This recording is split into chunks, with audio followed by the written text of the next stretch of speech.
Hello, എന്താ വിശേഷം? എല്ലാവർക്കും സുഖമാണെന്ന് വിശ്വസിക്കുന്നു. പതിവ് പോലെ എണീറ്റ് ഫസ്റ്റ് മീലായ ബ്രെഡും സ്ക്രാമ്പിൾഡും ഒക്കെ കഴിച്ച് ജിമ്മിൽ പോയി. സെക്കൻഡ് മീൽ ഞാൻ എടുത്തിട്ടുള്ളത് ചിക്കനും ഫിഷും ദാലും വെജിറ്റബിളും കുറച്ച് റൈസുമാണ് എടുത്തിട്ടുള്ളത്. ഇന്ന് നമ്മുടെ ചലഞ്ചിന്റെ 14ാമത്തെ ദിവസമാണ്. ഞാൻ ഇന്നത്തെ വർക്കൗട്ട് ഫുൾ വർക്കൗട്ടാണ്.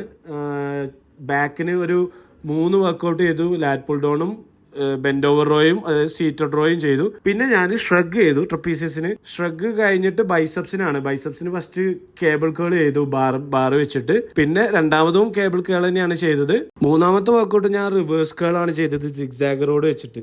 അത് കഴിഞ്ഞിട്ട് ലോവർ ബാക്കിനും ചെറിയ എക്സസൈസ് ചെയ്തു. പിന്നെ കൂൾ ഡൗൺ ചെയ്തു. റൂമിലെത്തി കുളിയെല്ലാം കഴിഞ്ഞപ്പോൾ ഒരു 3-3:30 മണിയായി. അപ്പൊ നമ്മുടെ അപ്പുറത്തെ റൂമിലെ ബ്രോ ഉണ്ട്. ആള് പറഞ്ഞു ഇന്ന് ബ്രോന്റെ വക ഫിഷ് ഫ്രൈ ചെയ്ത ആള് ആലപ്പുഴക്കാരനാണ്. ആലപ്പുഴക്കാരെ ഫിഷ് റെസിപ്പി പറയണ്ടല്ലോ, ഒരു രക്ഷല്ല. ആളത് ഫ്രൈ ചെയ്തെന്ന് അതും കുക്കുംബറും അടിച്ചു കിടന്നു. അപ്പൊ അടുത്ത വീഡിയോയിൽ കാണാം. This is Nazeer. Thank you ജഗാസ്.